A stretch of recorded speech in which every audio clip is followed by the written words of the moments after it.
अरे दोस्तों, मैं वैभव एक बार फिर से आप सबका स्वागत करता हूं आपके अपने ऑनलाइन प्लेटफॉर्म पर। आप सभी मेरे भाई बहनों का बहुत बहुत स्वागत है। जल्दी से सारे लोग आ जाइए, फिर आज के सेशन के हम लोग शुरुआत करेंगे और हिंदी के टॉप 50 बहुत इंपॉर्टेंट क्वेश्चंस को करने वाले हैं, जो कि आपके बीएड प्रवेश परीक्षा 2026 के लिए काफी महत्वपूर्ण हो सकते हैं। तो हिंदी के प्रश्नों को हम लोग करने वाले हैं। चलिए जल्दी से सारे लोग आ जाइए और एक बार सेशन को लाइक और शेयर भी कर दीजिए, ताकि बाकी साथी जो नहीं जुड़ पाए हैं तो उन लोगों तक भी ये सेशन पहुंच सके, उनके लिए भी ये सेशन हेल्पफुल हो सके। साथ ही साथ चैनल पर पहली बार है तो चैनल को सब्सक्राइब भी जरूर कर लीजिएगा, ताकि जब भी हम लोग लाइव आते हैं तो उसकी नोटिफिकेशन आपको मिलती रहा करें। आज के सेशन में हम लोग बीएड प्रवेश परीक्षा 2026 को ध्यान में रखते हुए हिंदी के टॉप 50 क्वेश्चंस को करने वाले हैं। और लास्ट में आप लोग मुझे कमेंट करके जरूर बताएंगे कि 50 प्रश्नों में आपने कितने प्रश्नों का सही आंसर किया है।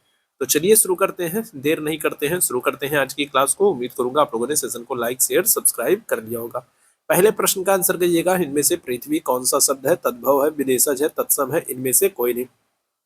पहला प्रश्न आपसे पूछा जा रहा है कि पृथ्वी किस प्रकार का शब्द है? तो पृथ्वी क्या है? तद्भव शब्द है, विदेशज शब्द है, तत्सम शब्द है, इनमें से कोई नहीं है। तो आप क्या कहेंगे? तो आप कहेंगे ऑप्शन संख्या सी हो जाएगा। पृथ्वी जो है ये तत्सम शब्द है। तत्सम शब्द क्या होते हैं? तत्सम शब्द ऐसे शब्द होते हैं जिनकी उत्पत्ति क्या हो रही है? संस्कृत से हो रही है, या फिर जो संस्कृत के समान है ना, जिनका अर्थ जो है संस्कृत के समान है, वो आपके तत्सम होते हैं। पृथ्वी की बात करेंगे तो ये हो जाएगा आपका ऑप्शन संख्या सी हो जाएगा। दूसरे प्रश्न की तरफ चलेंगे। दूसरा प्रश्न, संप्रदान कारक का प्रसर्ग क्या है?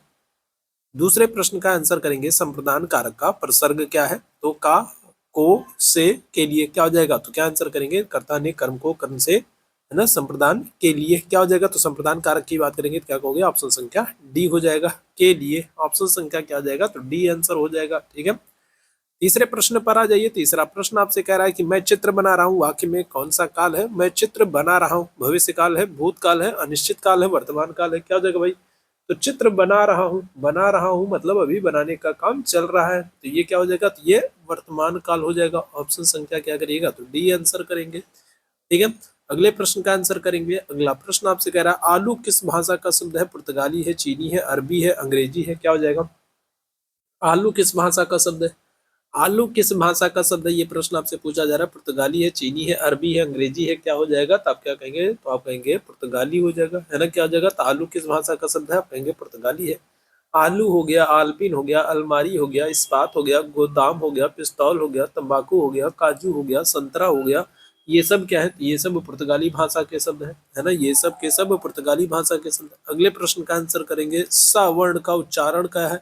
ठीक है, तो अगर हम लोग बात करें तो ये जो सा वर्ण है, इसका उच्चारण स्थान क्या है? क्या आंसर करोगे? दंत है, मूर्धा है, तालु है, कंठ है? क्या हो जाएगा? चलिए पांचवें प्रश्न की बात करेंगे, क्या हो जाएगा?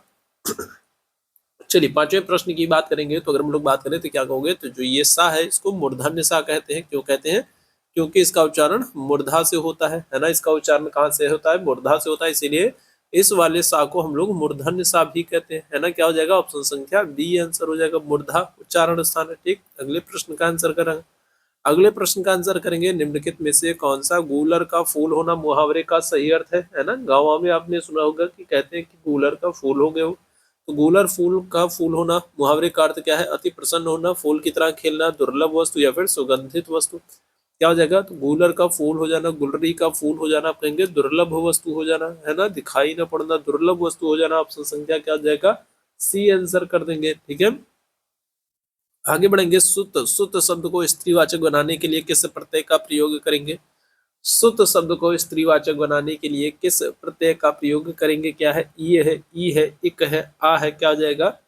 चलिए जल्दी से बताएंगे। तो सुत शब्द को स्त्रीवाचक बनाने के लिए हम लोग क्या करेंगे? किस प्रत्यय का प्रयोग करेंगे? क्या हो जाएगा? तो आप कहोगे आ प्रत्यय का, ना। क्या हो जाएगा?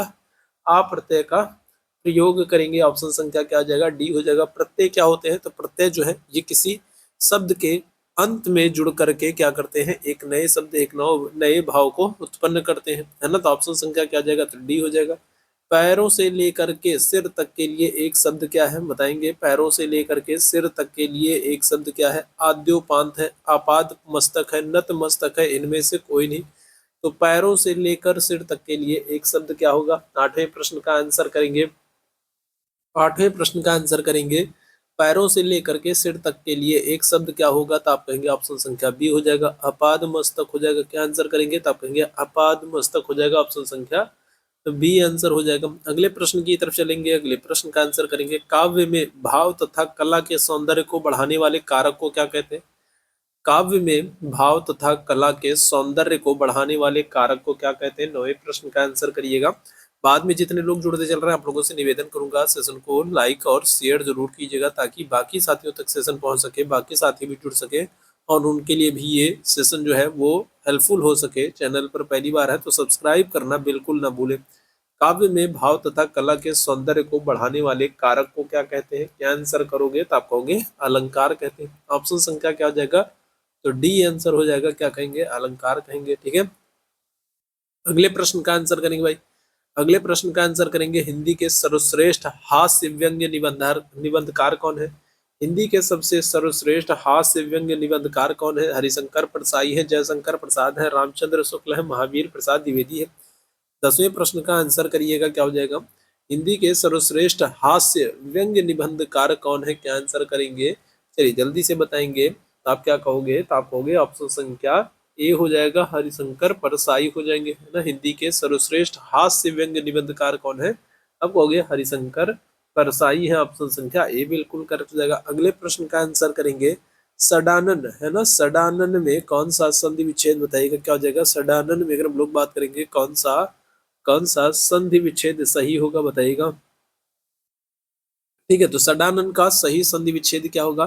तो संधि विच्छेद अगर हम लोग सडानन का करेंगे तो आप कहोगे सट धन आनन हो जाएगा, है ना। क्या हो जाएगा? सट धन क्या हो जाएगा? आनन हो जाएगा सडानन का। और यहाँ पर कौन सी? यहाँ पर आप कहोगे व्यंजन संधि होगी। कौन सी? तो व्यंजन संधि होगी। ऑप्शन संख्या क्या आ जाएगा? तो डी आंसर करेंगे, सट धन आनन हो जाएगा। ठीक है, आगे बढ़ेंगे अगले प्रश्न की तरफ। चक्रधर शब्द क्या है? रूढ़ है, यौगिक है, योगा रूढ़ है, विदेशी है। चक्रधर शब्द बताइएगा क्या हो जाएगा? चक्रधर शब्द। ठीक है, क्या हो जाएंगे? चक्रधर शब्द की अगर हम लोग बात करेंगे चलिए जल्दी से हो जाए, बताएंगे क्या हो जाएगा, जल्दी से बताएंगे क्या होगा। क्या आंसर करोगे तो आप कहोगे ऑप्शन संख्या सी हो जाएगा, चक्रधर। चक्रधर का अर्थ क्या होता है? चक्र को धारण करने वाला, है ना। वे शब्द क्या होते हैं अगर हम लोग बात करेंगे तो क्या हो जाएगा? तो चक्रधर, है ना। चक्र और धर के योग से बना है, जिसका अर्थ क्या होता है? चक्रधर होता है। चक्रधर का अर्थ क्या होता है आप कहेंगे? ठीक है, चक्रधर का जिसका अर्थ होता है चक्र को धारण करने वाला, अर्थात भगवान विष्णु। तो यहाँ पर क्या हो जाएगा? तो यहाँ पर ये योगारूढ़ हो जाएगा। ऑप्शन संख्या क्या करेंगे? तो बी आंसर करेंगे, है ना। क्या जाएंगे? तो बी आंसर कर देंगे। एक अगले प्रश्न का आंसर करेंगे, इनमें से अनिश्चयवाचक सर्वनाम कौन सा है? कुछ है, कौन है, या है, क्या है बताएंगे। क्या जाएगा? अनिश्चयवाचक सर्वनाम कौन है? अनिश्चयवाचक सर्वनाम क्या है बताइएगा। चलिए इस प्रश्न का आंसर करेंगे, 13वें प्रश्न का आंसर करेंगे। चलिए जल्दी से बताएंगे, अनिश्चयवाचक सर्वनाम क्या होगा? कुछ है, कौन है, या है, क्या है, क्या हो जाएगा? तो आप कहोगे कुछ हो जाएगा, है ना। कुछ क्या है? तो अनिश्चयवाचक सर्वनाम है। कुछ अगर हम लोग बात करें, कुछ हो गया, कोई हो गया, है ना, ये सब क्या है? ये सब अनिश्चयवाचक सर्वनाम हो जाएंगे। ठीक है, ध्यान रखिएगा। एक ऑप्शन संख्या ए बिल्कुल करेक्ट हो जाएगा। कौन, क्या, अगर हम लोग बात करें कौन और क्या तो प्रश्नवाचक सर्वनाम हो जाएंगे। और यह की अगर हम लोग बात करेंगे तो यह तो निश्चयवाचक सर्वनाम हो जाएगा। अगले प्रश्न का आंसर करिएगा, संबोधन अव्यय किसके साथ प्रयुक्त होते हैं? संबोधन अव्यय की बात करेंगे तो ये किसके साथ प्रयुक्त होते हैं? संज्ञा अथवा सर्वनाम के साथ, विशेषण के साथ, क्रिया के साथ, काल के साथ। क्या हो जाएगा? तो संबंध बोधक अगर हम लोग बात करेंगे तो संबंध बोधक जो अव्यय होते हैं ये हमेशा किसके साथ? ये हमेशा संज्ञा या सर्वनाम के साथ जुड़ते हैं, है ना। संज्ञा या सर्वनाम के साथ प्रयोग किए जाते हैं। ऑप्शन संख्या ए बिल्कुल करेक्ट हो जाएगा। अगले प्रश्न का आंसर करेंगे, अस्थाई भाव को जगाने और उद्दीप्त करने वाला कारक कौन सा है? अस्थाई भाव को जगाने वाला, उद्दीप्त करने वाला कारक कौन है? आलंबन है, उद्दीपन है, विभाव है, अनुभाव है। क्या हो जाएगा? चलिए जल्दी से बताएंगे। तो स्थाई भाव को जगाने और उद्दीप्त करने वाला जो कारक होता है वो क्या होता है? आलंबन होता है, उद्दीपन होता है, विभाव होता है, या फिर अनुभाव होता है। क्या आंसर करोगे? आप कहोगे विभाव होता है। ऑप्शन संख्या क्या जाएगा? तो सी आंसर हो जाएगा। क्या कहेंगे? तब कहेंगे विभाव होता है। ऑप्शन संख्या क्या जाएगा? तो सी आंसर हो जाएगा। अगले प्रश्न का आंसर करिएगा, ज्यो ज्यो निहारिये नेरे है नैनाही, त्यों त्यों खरी निकरे सह निकाई। पंक्ति में कौन सा अलंकार है? चलिए जल्दी से बताएंगे क्या हो जाएगा। चलिए जल्दी से सारे मेरे भाई आंसर करेंगे। क्या हो जाएगा? इस प्रश्न का आंसर करेंगे तो उपमा अलंकार है। रूपक अलंकार है, अनुप्रास अलंकार है, पुनरुक्ति अलंकार है। क्या हो जाएगा भाई? चलो जल्दी से बताना, फटाफट हम लोग करेंगे। 50 प्रश्नों को हम लोग करने वाले हैं और लास्ट में आप लोग कमेंट करके बताना कि आपका स्कोर क्या रहा है, आपने कितने प्रश्नों का सही आंसर किया है। ठीक है, यहाँ पर क्या हो जाएगा? ऑप्शन संख्या डी आंसर करोगे, पुनरुक्ति अलंकार हो जाएगा। ठीक है, कौन सा? तो आप कहेंगे पुनरुक्ति अलंकार हो जाएगा। ऑप्शन संख्या डी। जितने मेरे भाई बहन आंसर किए बिल्कुल एकदम करेक्ट हो जाएंगे। आगे बढ़ेंगे। इनमें से कौन सा शब्द शुद्ध है? उज्ज्वल है, दीपक है, मूर्ति है। इनमें से कोई नहीं। बताएंगे क्या हो जाएगा? कौन सा शब्द शुद्ध है? चलिए जल्दी से बताएंगे क्या हो जाएगा? कौन सा शब्द जो है शुद्ध है? क्या हो जाएगा? तो उज्ज्वल की अगर हम लोग बात करें तो उज्ज्वल कैसे लिखते हैं? तो आप कहोगे उज्ज्वल लिखते हैं, है ना? कैसे लिखेंगे? तो उज्ज्वल ऐसे लिखेंगे। दीपक की हम लोग बात करेंगे तो दीपक में क्या होगा? बड़ी ई की मात्रा होगी, दीपक लिखेंगे। मूर्ति में अगर हम लोग बात करेंगे तो मूर्ति में बड़ा ऊ की मात्रा होगी। तो यहाँ पर क्या है? सारे के सारे गलत लिखे। ऑप्शन संख्या डी हो जाएगा। इनमें से कोई भी शुद्ध नहीं है। क्या हो जाएगा? ऑप्शन संख्या डी आंसर कर दोगे। इनमें से कोई भी शुद्ध नहीं है। आगे बढ़ेंगे, अगले प्रश्न का आंसर करेंगे। निम्नलिखित में से कौन सा एक शब्द में उपसर्ग नहीं लगा है? बताएंगे क्या हो जाएगा? तो कौन सा एक शब्द है जिसमें जिसमें उपसर्ग नहीं लगा है? चलिए जल्दी से बताइएगा क्या हो जाएगा? तो अतिक्रमण है। ठीक है, अतिक्रमण है, प्रतिक्षण है, सुगम है, दर्शन है। क्या हो जाएगा? चलिए जल्दी से बताएंगे क्या हो जाएगा? तो अगर हम लोग बात करें तो मूल शब्द क्या हो जाएगा? अगर हम लोग बात करें तो मूल शब्द यहाँ पर क्रमण है और इसमें क्रमण में अति उपसर्ग लगा है। क्षण अगर हम लोग बात करें तो क्षण जो है मूल शब्द है और इसमें प्रति उपसर्ग लगा है। सुगम में अगर हम लोग बात करें तो गम जो है ये मूल शब्द है और इसमें सु प्रत्यय लगा है। दर्शन की हम लोग बात करेंगे तो दर्शन में कोई भी उपसर्ग नहीं है। क्या आ जाएगा? तो दर्शन में कोई भी उपसर्ग नहीं है। क्या आ जाएगा? तो ऑप्शन संख्या डी आंसर हो जाएगा। ठीक, अगले प्रश्न का आंसर करेंगे। अगले प्रश्न की तरफ। दृश्य काव्य के अंतर्गत कौन आते हैं? दृश्य का मतलब देखने से है, तो कौन से काव्य हैं जो देखे जाते हैं? क्या कहोगे? चलिए जल्दी से बताएंगे। तो देखो, कहानी नहीं होगा क्योंकि कहानी तो हम लोग सुनते हैं, कहानी तो हम लोग क्या करते हैं? सुनते हैं, है ना? तो कहानी तो बिल्कुल नहीं होगा। चलिए 19वें प्रश्न का आंसर कर देंगे। चलिए जल्दी से सारे मेरे भाई आंसर करेंगे, इस प्रश्न का आंसर करेंगे।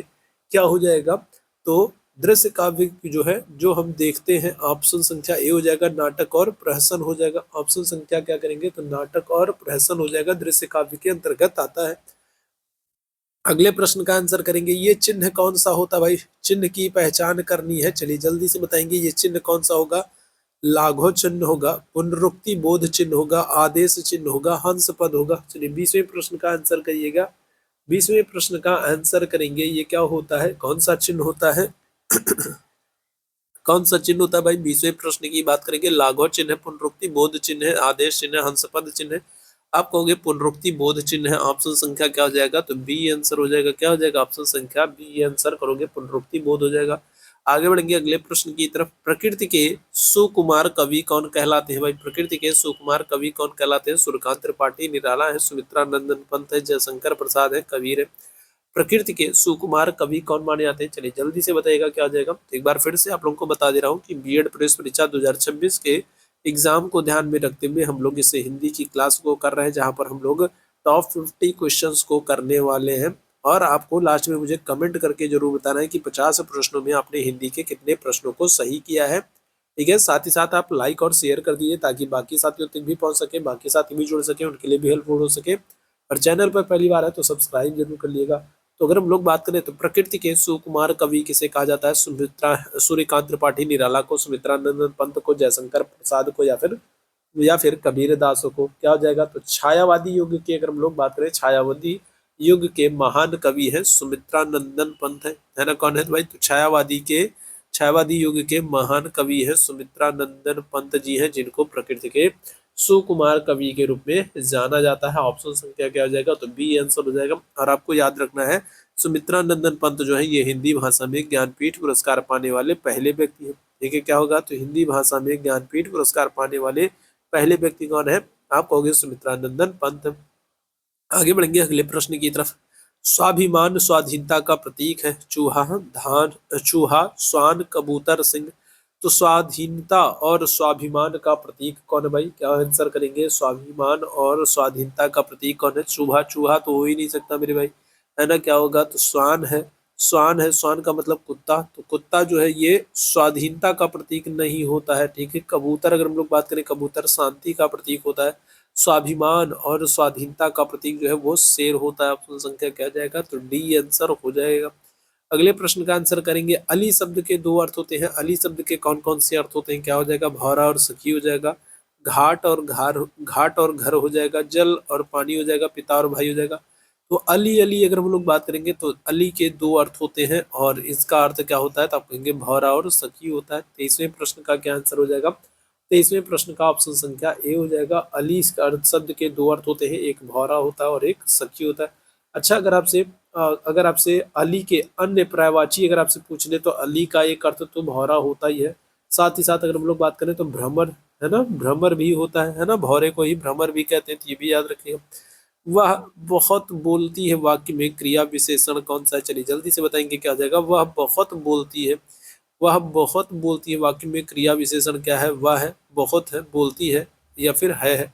तो वह बहुत बोलती है क्या हो जाएगा? तो इसमें क्रिया विशेषण क्या हो जाएगा? चलिए जल्दी से बताएंगे। तो वे शब्द जो क्रिया के अर्थ में क्या करते हैं? वे शब्द जो क्रिया के अर्थ में विशेषता बताते हैं वो क्रिया विशेषण कहलाते हैं।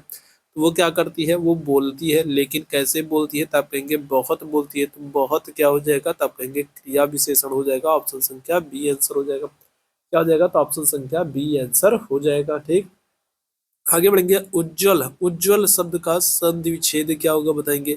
उज्ज्वल में कौन सी संधि? आपसे ये प्रश्न पूछा जा रहा है। दीर्घ है, गुण है, व्यंजन है, विसर्ग है। उज्ज्वल में कौन सी संधि है? तो उज्ज्वल का सबसे पहले तो संधि विच्छेद कर लो। संधि विच्छेद करोगे तो आप कहोगे उत धन ज्वल है ना? क्या है? तो उत धन, ठीक है, क्या है? ज्वल है ना? उत धन ज्वल है, उज्ज्वल, है ना? उत धन ज्वल क्या हो जाएगा? उज्ज्वल हो जाएगा। और इसमें अगर हम लोग बात करें कौन सी है, कौन सी संधि होगी, तब क्या कहोगे? तब कहोगे व्यंजन संधि होगी। क्या आ जाएगी? तब क्या कहेंगे? तो उज्ज्वल में कौन सी संधि होगी? अब कहेंगे व्यंजन संधि हो जाएगी। ठीक है भाई बात। चलो आगे बढ़ेंगे, अगले प्रश्न का आंसर करेंगे। छायावादी, छायावादी युग के प्रवर्तक कौन है? जयशंकर प्रसाद है, श्रीधर पाठक है, सुमित्रा नंदन पंत है या फिर रामचंद्र शुक्ल है। तो छायावादी युग के प्रवर्तक कौन है? 26वें प्रश्न का आंसर करिएगा। छायावादी युग के प्रवर्तक कौन है? चलिए जल्दी से सारे मेरे भाई आंसर करेंगे। क्या हो जाएगा? छायावादी युग के प्रवर्तक कौन है? क्या आंसर करोगे? तब कहोगे ऑप्शन संख्या ए हो जाएगा। जयशंकर प्रसाद है। कौन भाई? तब कहेंगे जयशंकर प्रसाद हो जाएंगे। ऑप्शन संख्या क्या हो जाएगा? ए बिल्कुल करेक्ट हो जाएगा। छायावादी युग के प्रवर्तक जयशंकर प्रसाद जी है। ठीक, आगे बढ़ेंगे अगले प्रश्न की तरफ। पावक, पावक शब्द का उदाहरण क्या होगा? बताएंगे। पावक शब्द उदाहरण है दीर्घ स्वर संधि का, गुण स्वर संधि का, वृद्धि स्वर संधि का या फिर आयादी आयादी स्वर संधि का। तो पावक शब्द किसका उदाहरण है? बताएंगे क्या हो जाएगा? पावक, पावक किस शब्द का, पावक किसका उदाहरण है? चलो जल्दी से बताएंगे क्या हो जाएगा? किस संधि का? तो अच्छा, इसका संधि विच्छेद अगर आपसे कर दिया जाए, पावक का अगर संधि विच्छेद किया जाए तो आप क्या कहोगे? तो आप कहोगे पौधन अक हो जाएगा, है ना? क्या हो जाएगा? पौधन अक जो है पावक हो जाएगा। और ये किस संधि का उदाहरण है? क्या आंसर करेंगे? तो आप कहेंगे ऑप्शन संख्या डी हो जाएगा, अयादि स्वर संधि का। ठीक है, कौन सी? तो अयादि स्वर संधि का उदाहरण हो जाएगा पौधन अक। ऑप्शन संख्या क्या हो जाएगा? तो डी बिल्कुल करेक्ट आंसर हो जाएगा। अगले प्रश्न की तरफ चलेंगे। सामान्यता काव्य में कुल कितने भेद बताए गए हैं? बताइएगा क्या हो जाएगा? सामान्यता काव्य में कुल कितने भेद बताए गए हैं? एक बताया गया है, दो बताया गया है, तीन बताया गया है या फिर चार बताया गया? तो सामान्यता काव्य में कितने भेद बताए गए हैं? तो क्या कहोगे? काव्य में कितने भेद बताए गए हैं? तो आप कहोगे दो भेद बताए गए हैं। दो भेद कौन कौन से होते हैं? तो एक तो आप कहोगे दृश्य काव्य होता है ना? एक तो दृश्य काव्य होता है जिसको आप देख सकते हो, और दूसरा अगर हम लोग बात करेंगे दूसरा कौन सा होता है? दूसरा श्रव्य काव्य होता है जिसको आप क्या कर सकते हो? जिसको आप सुन सकते हो, है ना? तो एक तो दृश्य काव्य होता है जिसको आप देख सकते हैं, दूसरा श्रव्य काव्य होता है जिसको आप सुन सकते हैं। तो मूल रूप से दो ही होते हैं। ऑप्शन संख्या बी हो जाएगा। आगे बढ़ेंगे। प्रसारण का विलोम क्या है? बताएंगे क्या हो जाएगा? प्रसारण का विलोम प्रतिपादन है, आरक्षण है, आकुंचन है, सदर्शन है। ठीक है, बताइए प्रसारण का विलोम क्या हो जाएगा? प्रसारण का विलोम क्या हो जाएगा? क्या आंसर करोगे? तो आप कहोगे ऑप्शन संख्या सी हो जाएगा, आकुंचन हो जाएगा। प्रसारण का विलोम क्या हो जाएगा? आप कहेंगे आकुंचन हो जाएगा। ठीक है, आगे बढ़ेंगे अगले प्रश्न की तरफ। लोक संस्कृति का जन्म कहाँ पर हुआ है? शहरों में, गाँव में, कस्बों में, विद्यालयों में? तो लोक संस्कृति जो है, लोक संस्कृति का जन्म कहाँ पर हुआ है? क्या आंसर करोगे? चलिए जल्दी से बताएंगे। लोक संस्कृति, संस्कृतियों से कौन जुड़ा है? तो संस्कृतियों से हमारे गांव जो है जुड़े हुए हैं, है ना? गांव हमारे जो है वो सभ्यता संस्कृतियों से जुड़े हुए हैं। ऑप्शन संख्या क्या जाएगा? तो बी आंसर हो जाएगा। अगले प्रश्न का आंसर करेंगे। कृपाण शब्द आता है। कृपाण शब्द किस प्रकार का शब्द है? आगत है, देशज है, देशज है, तद्भव है, तत्सम। कृपाण शब्द की बात करेंगे। कृपाण शब्द किस प्रकार का शब्द है? कृपाण शब्द किस प्रकार का जो है शब्द है? आगत है, देशज है, तद्भव है या फिर तत्सम है? तो आप कहेंगे तत्सम है। कृपाण शब्द क्या है? तो आप कहेंगे तत्सम है। कृपाण शब्द क्या है? तत्सम है। और इसका तद्भव क्या होगा? इसका तद्भव अगर आपसे पूछ ले किसका तद्भव क्या होगा तो आप कहेंगे कटार है ना। कृपाण शब्द का तद्भव क्या होगा तो आप कहेंगे कटार है। क्या हो जाएगा? तो ऑप्शन संख्या डी यहाँ पर बिल्कुल करेक्ट हो जाएगा। अगले प्रश्न का आंसर करिएगा। बुद्धि भ्रमित होना किस मुहावरे का सही अर्थ है? चक्कर में पड़ना, अकल पर पत्थर पड़ना, धोखा खाना, उल्लू बनाना। क्या हो जाएगा? बुद्धि भ्रमित होना मुहावरे का अर्थ क्या हो जाएगा? कई बार आपने सुना होगा ना कि बुद्धि भ्रम हो गया था, मति भ्रम हो गया था। ठीक है, मति भ्रम हो गया था। तो बताएंगे इस प्रश्न का आंसर करेंगे। बुद्धि बुद्धि भ्रमित होना मुहावरे का अर्थ क्या है? चलिए जल्दी से सारे मेरे भाई आंसर करेंगे। बुद्धि भ्रमित होना का अर्थ क्या होता है? आप क्या कहेंगे? तो आप कहेंगे चक्कर में पड़ना, है ना। क्या हो जाएगा? ऑप्शन संख्या ए आंसर हो जाएगा, है ना। मति मारी थी, है ना, जो तुम्हारे चक्कर में पड़ गए, है ना। बुद्धि, ठीक है, बुद्धि क्या हो गई थी? बुद्धि भ्रमित हो गई थी, है ना, जो आपके चक्कर में पड़ गए। तो ऑप्शन संख्या क्या हो जाएगा? ए आंसर करोगे। ठीक है, आगे बढ़ेंगे अगले प्रश्न की तरफ। अगले प्रश्न का सिर से बोझ उतरना मुहावरे का अर्थ क्या है? भार टलना, बक्सा रखना, जमीन पर कुछ पटकना, बात पक्की होना। सिर पर से बोझ उतरना मुहावरे का अर्थ क्या हो जाएगा? सिर पर से बोझ उतरना अगर हम लोग बात करें क्या हो जाएगा? इस प्रश्न का आंसर करेंगे तो आप कहेंगे, है ना, भार टालना, है ना। क्या करना है? तो भार टालना। क्या हो जाएगा? तो आप कहेंगे भार टालना। ऑप्शन संख्या क्या हो जाएगा? ठीक है, ऑप्शन संख्या ए हो जाएगा, भार टालना। ठीक है, बात पक्की होना नहीं कह सकते, बोझ उतारना का मतलब बात पक्की होना ये नहीं कह सकते हो। ठीक है, आगे बढ़ेंगे। निम्नलिखित में से कौन सा रूढ़ शब्द है? वाचनालय है, समतल है, विद्यालय है, पशु है। क्या हो जाएगा? तो आपसे पूछा जा रहा है कौन सा रूढ़ शब्द है भाई? कौन सा रूढ़ शब्द है? रूढ़ शब्द वे शब्द होते हैं जिनका कोई भी सार्थक खंड नहीं हो सकता है। क्या होगा? जिनका कोई भी सार्थक खंड नहीं हो सकता है। यहाँ पर जैसे वाचनालय है, वाचन धन आलय है ना। ठीक है, इसी तरीके से यहाँ पर हम लोग बात करेंगे तो बताइएगा क्या हो जाएगा? रूढ़ शब्द की बात करेंगे तो रूढ़ शब्द एक ऐसा शब्द होता है, ठीक है, जिसका क्या होगा? जिसका क्या करेंगे? जिसका खंड नहीं कर सकते हैं। तो आप कहेंगे ऑप्शन संख्या डी हो जाएगा, समतल हो जाएगा। विद्यालय का विद्या धन आलय हो जाएगा, सम धन तल हो जाएगा, है ना, ध्यान रखिएगा। आगे बढ़ेंगे। महोत्सव, महोत्सव में संधि है, बताइएगा क्या हो जाएगा? गुण संधि है, विसर्ग संधि है, अयादि संधि है, व्यंजन संधि है। महोत्सव में किस प्रकार की संधि है? चलिए जल्दी से 35वें प्रश्न का आंसर करेंगे। क्या हो जाएगा? ठीक है, आपसे पूछ रहा है महोत्सव, है ना, महोत्सव में किस प्रकार की संधि है? तो क्या कहोगे? तो महाधन उत्सव हो जाएगा, है ना। क्या हो जाएगा? महाधन उत्सव हो जाएगा, है ना। क्या करोगे? महोत्सव का संधि विच्छेद क्या होगा? तब कहेंगे महाधन उत्सव हो जाएगा। ठीक है, महाधन उत्सव हो जाएगा। महोत्सव में कौन सी संधि होगी? क्या आंसर करोगे? तो ऑप्शन संख्या ए हो जाएगा, गुण संधि हो जाएगी। कौन सी हो जाएगी? महोत्सव में गुण संधि हो जाएगी, महाधन उत्सव। आगे बढ़ेंगे। अंबर का विलोम क्या होता है? अवनी होता है, आकाश होता है, अभिन्न होता है, प्रदीप्त होता है। ठीक है, तो अंबर का आकाश क्या होगा? अंबर का विलोम क्या होगा? बताएंगे क्या आ जाएगा? अंबर का विलोम क्या होगा? अवनी होगा, आकाश होगा, अभिन्न होगा, प्रदीप्त होगा। अंबर का अर्थ क्या होता है? अंबर का अर्थ आकाश से होता है और इसका विलोम क्या होगा? तब कहेंगे धरती। अवनी हो जाएगा। ऑप्शन संख्या क्या हो जाएगा? ए आंसर हो जाएगा। क्या हो जाएगा? अवनी हो जाएगा। ऑप्शन संख्या ए आंसर हो जाएगा। ठीक है, चलिए अगले प्रश्न का आंसर करेंगे। मुझे कैसा शब्द है? मध्यम पुरुष है, अन्य पुरुष है, उत्तम पुरुष है, प्रथम पुरुष है। मुझे किस प्रकार का शब्द है? चलिए जल्दी से बताएंगे। मुझे कैसा शब्द है? क्या हो जाएगा? तो मुझे, मैं, हम, ये सब क्या है? तो ये सब आप कहेंगे उत्तम पुरुष है। क्या हो जाएगा? तो ऑप्शन संख्या क्या करेंगे? तो सी आंसर करेंगे। उत्तम पुरुष है। कौन सा? उत्तम पुरुष है। ऑप्शन संख्या सी हो जाएगा। अगले प्रश्न का आंसर करेंगे। बहिर्मुखी, बहिर्मुखी में कौन सा समास है? अव्ययी भाव है, द्वंद्व समास है, तत्पुरुष समास है या फिर कर्मधारय समास है? बताइएगा क्या आ जाएगा? बहिर्मुखी में कौन सा समास है? चलिए जल्दी से बताएंगे। बहिर्मुखी में कौन सा समास है? क्या आ जाएगा भाई? क्या आंसर करोगे? तो बहिर्धरमुखी, है ना। बहिर्मुखी में कौन सा समास हो जाएगा? आप कहेंगे ऑप्शन संख्या ए हो जाएगा, अव्ययी भाव हो जाएगा। कौन सा? अव्ययी भाव हो जाएगा। बहिर्मुखी में जिस शब्द का पूर्व पद जो है वो अव्यय तथा प्रधान हो, जिस शब्द में पूर्व पद जो है अव्यय हो, वहां पर क्या होता है? वहां पर अव्ययी भाव समास होता है। ऑप्शन संख्या ए बिल्कुल करेक्ट हो जाएगा। ठीक है, आगे बढ़ेंगे अगले प्रश्न की तरफ। सूरदास की साहित्यिक भाषा कौन सी है? ब्रज भाषा है, अवधी है, भोजपुरी है, मैथिली है। क्या हो जाएगा भाई? सूरदास की साहित्यिक, सूरदास की तीनों रचनाएं आपको देखने को मिलेगी। सूर सारावली, जो है सूर सागर, सूर सारावली और साहित्य लहरी, है ना। सूर सागर, सूर सहारावली और साहित्य लहरी, 3 किताबें इनकी देखने को मिलती है।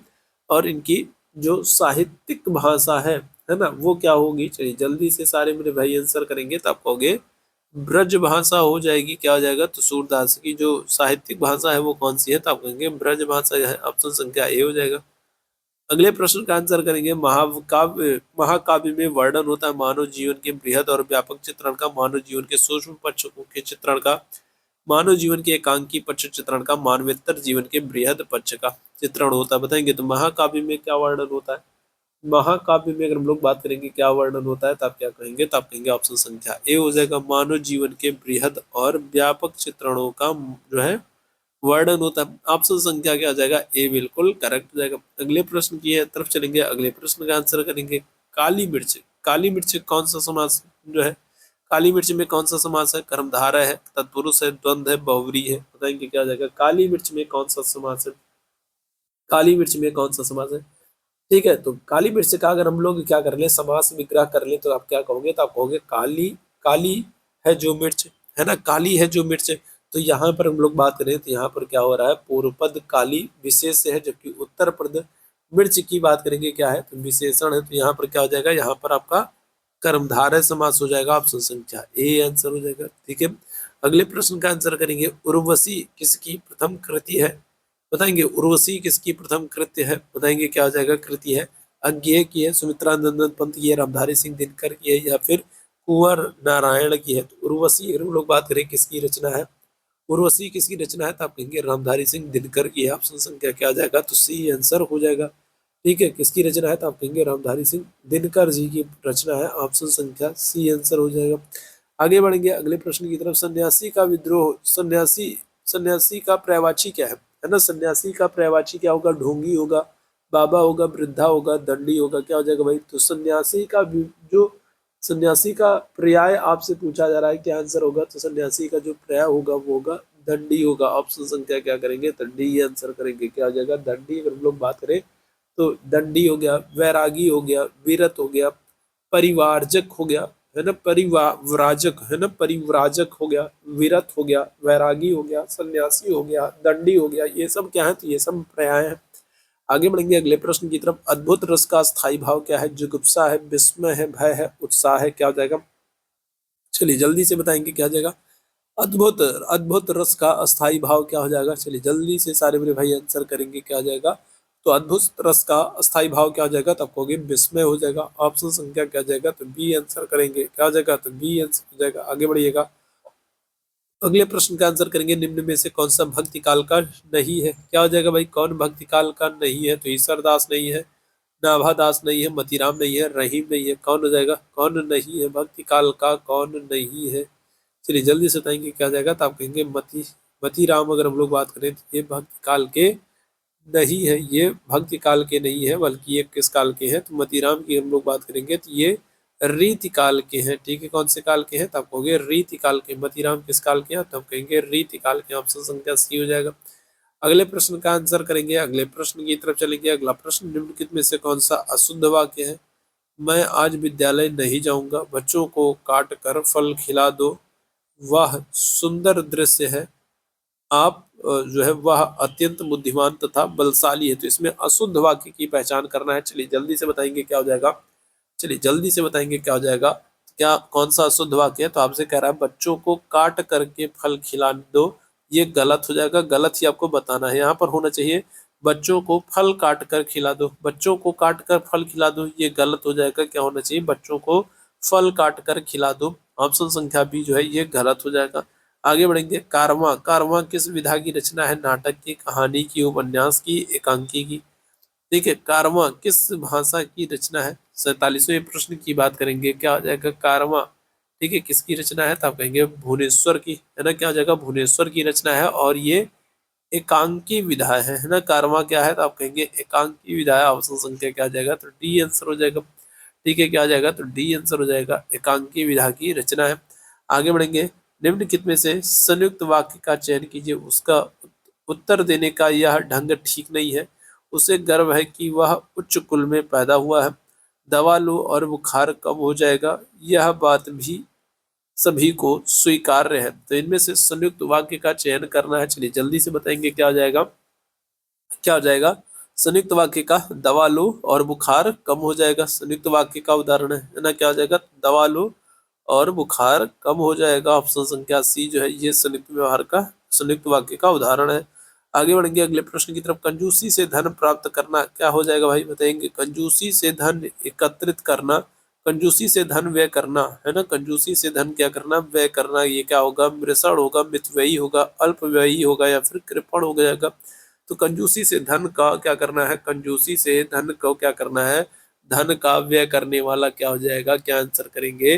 तब कहोगे ऑप्शन संख्या बी हो जाएगा, मितव्ययी हो जाएगा। ठीक है, क्या हो जाएगा, तब कहेंगे ऑप्शन संख्या बी हो जाएगा, मितव्ययी हो जाएगा, है ना। कंजूसी से धन व्यय करने वाला जो है मितव्ययी हो जाएगा, ऑप्शन संख्या बी हो जाएगा। और आखिरी प्रश्न है आज के सेशन का, आखिरी प्रश्न का आंसर करेंगे। विशेषणों की विशेषता बताने वाले को क्या करते हैं, तो जो क्रिया की विशेषता बताए उसे विशेषण कहते हैं, और जो विशेषणों की विशेषता बताए उसको क्या कहेंगे। 50वें प्रश्न का आंसर करिएगा, क्या कहेंगे, तो आप कहेंगे ऑप्शन संख्या सी हो जाएगा, प्रविशेषण कहेंगे, है ना। क्या हो जाएगा, तो आपको प्रविशेषण कहेंगे। ऑप्शन संख्या क्या आ जाएगा, तो ऑप्शन संख्या सी आंसर हो जाएगा। विशेषणों की विशेषता बताने वाले को क्या करते हैं, प्रविशेषण कहते हैं। ऑप्शन संख्या सी बिल्कुल करेक्ट हो जाएगा। तो ये आज का महत्वपूर्ण सेशन था। हम लोगों ने हिंदी के टॉप 50 क्वेश्चंस को फटाफट रिवाइज किया है। आप लोग मुझे कमेंट करके बताओ कितने प्रश्न आपके गलत हो रहे हैं, ईमानदारी से बताइएगा। और सेशन पसंद आया तो सेशन को लाइक और शेयर जरूर कीजिएगा। चैनल पर पहली बार है तो सब्सक्राइब भी जरूर कीजिएगा, ताकि जब भी हम लोग लाइव आते हैं तो उसकी नोटिफिकेशन आपको मिलती रहा करे। तो अभी के लिए हम लोग बस इतना ही करेंगे। थैंक यू सो मच, आप सभी मेरे चैनल भाई बहनों को मेरे साथ जुड़ने के लिए। Thank you so much.